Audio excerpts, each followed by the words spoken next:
check out Crimson Guitars. crimsonguitars.com.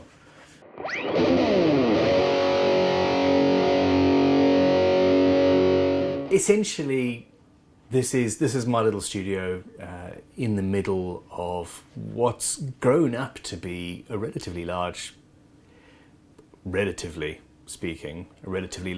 We're about the second biggest guitar manufacturer in the UK at the moment, and we've expanded into multiple different facets of the business, from the heart, which is custom guitar building, building boutique one-off instruments for individual clients around the world, to production guitars, to tools for luthiers, to training, both in-house and online, and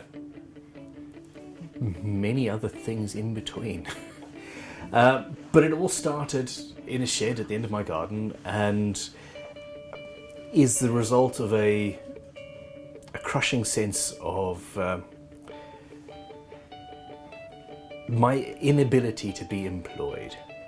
I think, like most craftspeople, the last thing I want to be is to have an identifiable routine sitting at the beck and call of somebody. I want to be muttering away like a crazy person in my workshop, talking to myself or to you on camera, and making sawdust with a side effect of something beautiful. And that's essentially what I do now. And yeah, it's crazy that we now have such a large facility with so many people around, and we're creating so much stuff that I'm not personally involved in. I studied the building of early stringed musical instruments and realized early on that I didn't like the field. I didn't enjoy being asked to recreate a 16th, 17th century violin or viola da gamba exactly the way that they made it, but with the modern sensibility for perfection and symmetry. So I built guitars for 10 or 15 years. Let's be specific, about 12 years. In a shed. I had several sheds. I had a finishing department and a couple of benches and a place for all of my machines. My huge, one of the first machines I ever bought was a Record BS 500, the big beast of a bandsaw. And we're now 16, maybe 17 years on, and that machine is still going and is still a workhorse of Crimson Guitars, which is awesome. So I was building guitars, one a month, if that, averaging 10 or 11 a year in a good year, and basically slowly starving. Couldn't really afford to make the guitars to the level of quality that I wanted to at a speed that was economically viable. And at this point, YouTube was properly big, had sort of become properly big, and I thought, all right, well, what I need to do is find a way to expand the amount of people who are watching me, are seeing what I'm doing. And I'd been blogging, I'd been doing an almost daily photo blog following everything that I did, and I had 4,000 or 5,000 people who followed that on a sort of daily basis. And it had come to a point where a lot of the people that were interested in me and my work were actually there to learn how to build guitars, weren't necessarily there to buy guitars, which was a problem because what I was selling at that point was guitars.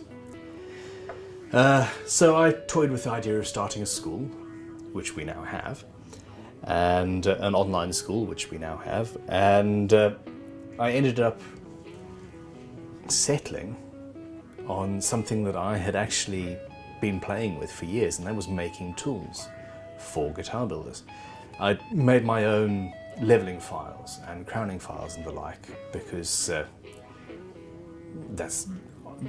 I felt the best way to avoid paying the huge tariffs importing them from the States, and better quality. And the stuff that I ended up designing was better than what I could buy. And I thought, okay, fine, well, there must be a market for this. And at the same time, I started creating video content for YouTube, and we ended up doubling in size as a company for 4 years in a row.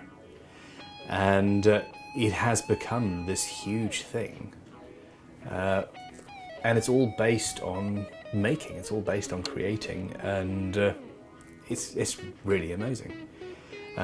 We now have a school where 4 or 5 people a week on average will come in and learn how to build guitars, or how to do basic inlay, for example, stuff like that. Setups, we can pretty much teach in a week course or a 6-day course. You can build a guitar from start to finish. And we even have people who want to become professionals who stay here for 3 months and will build 3 or 4 guitars. At the same time, the tool making department has expanded massively, and we create a lot of hand tools that are specifically based around luthiery and guitar building.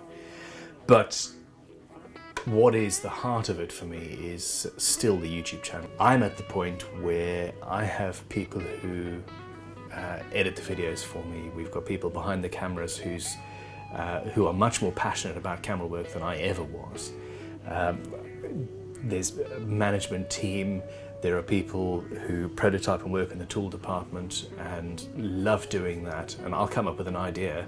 They'll say, no, it can't be done, and go away and they figure out how to do it, and we come up with a new tool. And in the end, I get to stand behind my workbench here, play around with my vintage tools, and do an inlay or design a new guitar. And quite frankly, my life is absolutely awesome. I've been using Record for forever, basically. They were some of the first power tools and machines I ever bought, period. I still remember the face of the salesman over at Yandel's when I went in, and I bought the bandsaw and the scroll saw on the same day, along with some extraction and other bits and pieces. And I don't look like Yandel's average customer, it must be said. And yeah, made a friend for life that day. There are several things that have followed me. I've still got a Record scroll saw. I've still got my Record BS 500 bandsaw. And one of the grinders from years ago is still floating around and is used every single day, which is actually really amazing. That bandsaw's a beast. But from a point of view of a craftsman, I essentially have a little shed here in the middle of a great big factory, and I'm just playing around while everybody else works. It's awesome.